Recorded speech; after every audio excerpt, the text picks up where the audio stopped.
வணக்கம் விவசாய தோழர்களே. நம்ம விவசாயத்துல முக்கியமான ரெண்டு விஷயம் இருக்கு. ஒண்ணு உழைப்பு, இன்னொன்னு நம்ம யூஸ் பண்ற இடுபொருட்கள். இது ரெண்டுத்துல எது குறைபாடா இருந்தாலுமே நமக்கு தேவையான ரிசல்ட் வராது.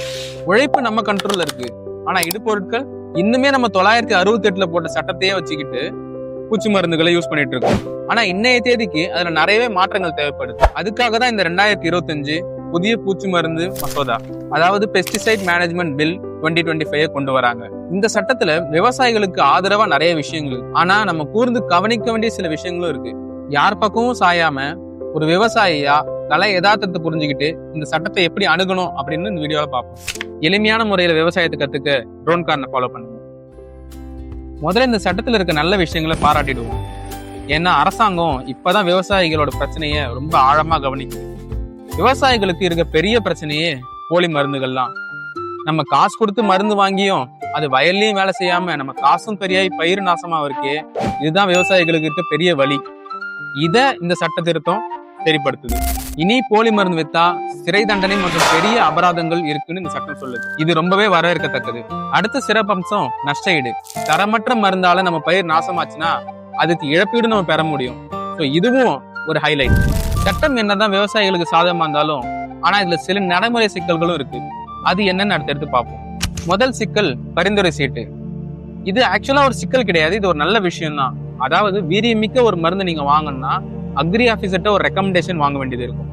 இதனால பல தற்கொலைகள், தேவையில்லாத பூச்சி மருந்துகளை பயன்படுத்துவது, இது எல்லாமே தவிர்க்கப்படும். ஆனா இங்கதான் நடைமுறை சிக்கல் வருது. இன்னைக்கு சாயங்காலம் ஒரு புழு அட்டாக் இருக்கு, இல்ல ஒரு பூச்சி அட்டாக் இருக்கு, நீங்க பாத்துட்டு நாளைக்கு மருந்து அடிக்கணும்னா இதுக்கு உங்களுக்கு எவ்வளவு சீக்கிரமா ரெக்கமெண்டேஷன் லெட்டர் கிடைக்கும், நீங்க எந்த ஆபீசரை அணுக முடியும், இது போல நிறைய பிராக்டிக்கல் சிக்கல்ஸ் இருக்கு. அடுத்தது நேரடி அதிகாரம்.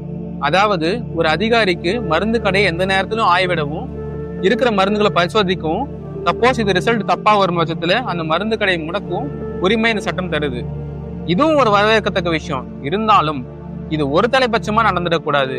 எந்த தனிப்பட்ட விருப்பு வெறுப்பு காரணமாகவும் ஒரு பிசினஸ் பாதிக்கப்படக்கூடாது. ஏன்னா நல்ல மருந்து நமக்கு கிடைக்கிறத இதுவுமே தடுக்கக்கூடும். இதுதான் கடைசி பிராக்டிக்கல் சிக்கல், கொஞ்சம் முக்கியமானதும் கூட. ஏன்னா அரசாங்கம் இந்த சட்டத்துல என்ன சொல்லுதுன்னா, எந்த ஒரு மருந்தையும் இவ்வளவு விலை தான் நீங்க விற்கணும் அப்படின்னு சொல்லிட்டு எங்களால கண்ட்ரோல் பண்ண முடியும் அப்படின்னு சட்டம் சொல்லுது. இது கேட்க நல்லா இருக்கு, வரவேற்கத்தக்கதும் கூட. ஆனா பெரிய கம்பெனிகள் நிறைய லட்சங்கள் மற்றும் கோடிகளை இன்வெஸ்ட் பண்ணி ஒரு மருந்தை மார்க்கெட்டுக்கு கொண்டு வராங்க. இதனால இனிஷியலா அவங்க அந்த மருந்தை கம்மி ரேட்டுக்கு கொடுக்கறதுக்கு ஒத்துழைப்பாங்களான்னு தெரியல. அதனால நம்ம மார்க்கெட்டுக்கு நிறைய புது மருந்துகள் வராமலும் போகலாம். ஒரு சைட்ல என்னதான் பிரைஸை கண்ட்ரோல் பண்ணாலும் ஒரு சைட்ல நம்ம மார்க்கெட்ல இனோவேஷனே இல்லாம போகலாம். சோ இதுவுமே ஒரு பிராக்டிக்கல் சிக்கல் தான். உங்களுக்கு தெரியும், குறை மட்டும் சொல்றது நம்ம வேலை கிடையாது.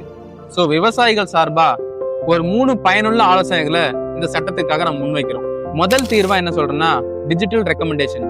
அதாவது ஒரு ஃபார்மர் அக்ரி ஆபீஸுக்கு போயிட்டு ஒரு அக்ரி ஆபீசர் பிடிச்சு அவர்கிட்ட ரெக்கமெண்டேஷன் வாங்குறது பதிலா வாட்ஸ்அப்லயோ இல்ல வேற ஒரு குறுஞ்செய்தி மூலயமாவோ போட்டோக்கள் மற்றும் தகவலை பரிமாறி அது மூலயமா ஒரு ரெக்கமெண்டேஷன், இதுக்காக தனி செயலியை கூட அரசாங்கம் கொடுத்துச்சுன்னா அது மூலயமா ஃபார்மர்ஸ் ஈஸியா ரெக்கமெண்டேஷன்ஸ் வாங்கிக்க முடியும். இதனால சிஸ்டமும் தடைப்படாது, ஃபார்மருக்கும் எந்த பிரச்சனையும் வராது. அடுத்தது வெளிப்படைத்தன்மை. என்னதான் அதிகாரம் ஒருத்தர்கிட்ட இருந்தாலும் இது நடக்கிற மொத்த ப்ராசஸ், அதாவது ஒரு பூச்சி மருந்து கடையில டெஸ்டிங் எடுக்கிறாங்கன்னா அதுக்கான வீடியோ ரெக்கார்டிங் மற்றும் போட்டோக்கள், என்ன மருந்து எடுக்கிறாங்க, எந்த டெஸ்டிங் லெபார்ட்டரிக்கு அனுப்புறாங்க மற்றும் அதோட ரிசல்ட்ஸ் எல்லாமே ஆன்லைன்ல பப்ளிஷ் செய்யப்படும். இதனால விவசாயிகளுக்கும் சரி எந்த டீலர்களுக்கும் சரி எந்த பிரச்சனையும் வராது.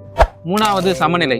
அதாவது என்னதான் விலையை கட்டுப்படுத்துறதுக்கு அரசாங்கத்துக்கு உரிமை இருந்தாலும் ஒரு புது மருந்துகள் வரும்போது குறிப்பிட்ட நாட்களுக்கு அதுல விலை கட்டுப்பாடு இல்லாமலோ இல்ல அதுல கொஞ்சம் ரிலாக்ஸேஷன்ஸ் கொடுத்தோ புது கம்பெனிகளை ஊக்குவிக்கும் பட்சத்துல நம்ம மார்க்கெட்ல இனோவேஷன்ஸும் இருக்கும், ஃபார்மருக்கு ஒரு ஸ்டெபிலிட்டியும் இருக்கும்.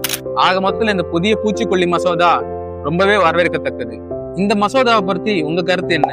இந்த மசோதாவை வலுவான சட்டமா மாத்த உங்ககிட்ட வேற ஏதாவது கருத்துக்கள் இருந்தா கமெண்ட்ல பதிவு செய்யுங்க. நன்றி.